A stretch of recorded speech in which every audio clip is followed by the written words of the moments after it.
Merci. La parole est à Monsieur le Président Christian Jacob.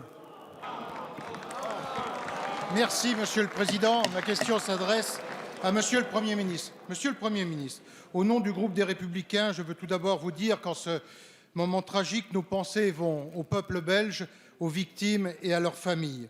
La solidarité entre la France et la Belgique doit être totale. Elle le sera car la France et la Belgique, face au terrorisme, ont le même destin et sont confrontés aux mêmes défis. Ce qui s'est passé ce matin à Bruxelles n'est pas un avertissement de plus. C'est le signe de la faiblesse et de la vulnérabilité de l'Europe sur des sujets majeurs qui doivent mobiliser maintenant toute notre énergie. 72 heures après l'arrestation d'Abdeslam, alors que Bruxelles est en état de siège, ces attaques coordonnées, préparées, sont une véritable opération de représailles contre la Belgique et contre la France. Dans ces circonstances, Monsieur le Premier ministre, le groupe des Républicains, comme il l'a toujours fait, prendra toutes ses responsabilités et sera aux côtés du gouvernement pour mettre en œuvre, comme nous l'avons déjà demandé, des mesures d'une extrême fermeté. Il faut des actes forts, Monsieur le Premier ministre, des actes forts sur le contrôle de nos frontières, des actes forts sur la mise hors d'état de nuire des individus en retour du djihad, sur l'assignation à résidence des fichiers S, sur l'isolement des détenus islamistes en prison. Les actes, c'est aussi faire adopter le PNR pour disposer d'un fichier européen des passagers aériens. Pourquoi ce texte n'est toujours pas à l'ordre du jour du Parlement européen ?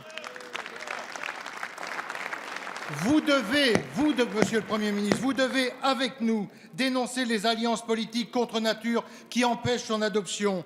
Les Français comprennent bien que le risque zéro n'existe pas. Ce qu'ils ne comprendraient pas, c'est notre faiblesse, nos atermoiements, nos débats philosophiques, Merci. alors que nous sommes en guerre, Monsieur le Premier ministre. Merci. La parole est à Monsieur le Premier ministre Manuel Valls. Monsieur le Président Jacob, ce matin, vous l'avez tous dit, Michel Zumkeller, Christophe Cavard, vous-même et bien sûr le ministre de l'Intérieur, la Belgique, Bruxelles, le cœur de l'Europe, le siège de nos institutions européennes ont été frappés par le terrorisme islamiste, frappés par le déferlement d'une idéologie de mort et la même qui s'est abattue sur notre pays en janvier 2015 et en novembre dernier. Chacun comprend bien que ce qui se passe depuis plusieurs jours en Belgique, à Bruxelles, est directement lié à ce que nous avons connu il y a quelques semaines. Et l'Europe est à nouveau en deuil, car elle a déjà été frappée.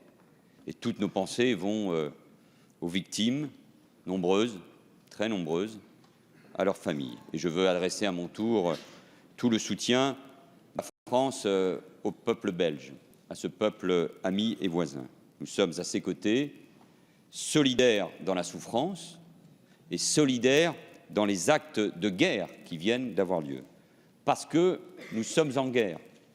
L'Europe est en guerre, car l'État islamiste, Daesh, lui a déclaré la guerre.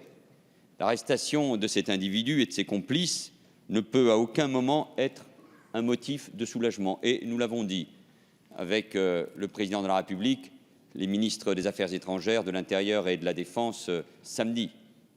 Nous savons que c'était une étape, mais que la guerre, elle se poursuit.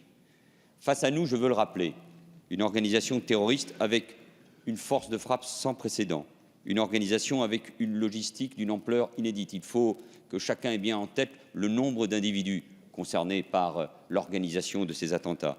Elle a ses bastions, ses financements, ses réseaux, ses cellules. Elle recrute, mobilise en brigade, au cœur même de nos sociétés, au nom de l'islam radical, au nom d'une idéologie totalitaire. Daesh, mais aussi les succursales d'Al-Qaïda, qui sont dans une forme de concurrence de la violence terroriste, ont en commun la haine de la démocratie. C'est pour cela qu'ils frappent sur notre sol. C'est pour cela qu'ils frappent en Europe, aujourd'hui en Belgique, en Tunisie, au Burkina Faso, en Côte d'Ivoire, et vous l'avez rappelé encore hier soir au Mali. La France, l'Europe, l'Afrique Le Proche et le Moyen-Orient continueront d'être visés et frappés. Et c'est une certitude qui ne doit jamais quitter notre esprit. Et nous devons répondre ensemble, avec la plus grande force, la plus grande détermination et le plus grand sang-froid. Nous répondons militairement avec nos armées déployées en Irak, en Syrie et au Sahel. Nous protégeons les Français sur le territoire national. Nous sommes, je veux le rappeler, dans l'état d'urgence. Nous avons adopté des textes pour le renforcer.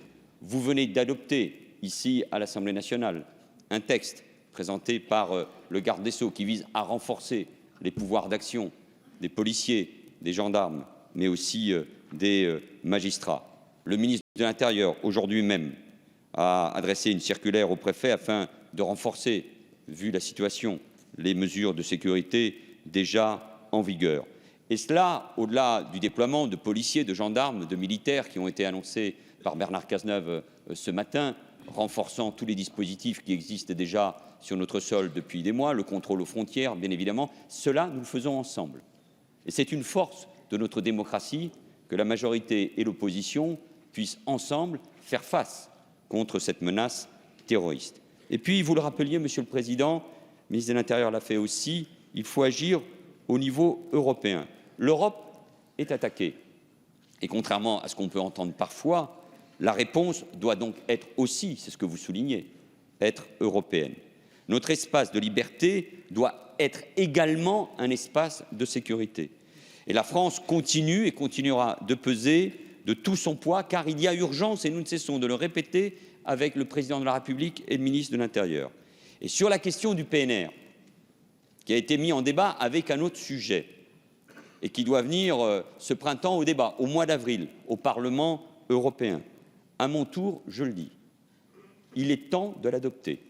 Et je le dis notamment au groupe socialiste et écologique du Parlement européen, chacun doit prendre ses responsabilités. Tout le monde doit prendre ses responsabilités. Le gouvernement de la France a besoin du soutien du Parlement européen et de tous. On a assez perdu de temps sur cette question.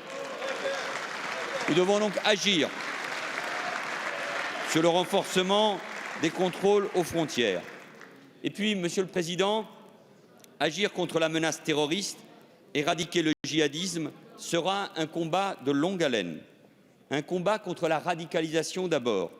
Nous avons mis en place un dispositif de détection, de suivi et de prise en charge au niveau départemental inédit. Mais il faut du temps, il faut l'étoffer, le développer pour empêcher les individus de basculer. C'est l'affaire sans doute de plusieurs années, sinon même d'une génération. Et puis nous travaillons avec le ministre de l'Intérieur, bien sûr, depuis de nombreuses semaines, sur l'évolution du plan de lutte contre le terrorisme et la radicalisation adopté en avril 2004. Ce plan sera révisé d'ici un mois et entrera en vigueur avant la fin de l'application, s'il y a application, de l'état d'urgence. Mesdames et Messieurs les députés, c'est une guerre qui nous a été déclarée contre ce que nous sommes, contre nos valeurs. Et dans l'unité, dans le respect de notre droit, avec la plus grande fermeté, avec la fierté d'être Français et de porter ces valeurs universelles, nous devons et nous nous donnons tous les moyens pour gagner cette guerre.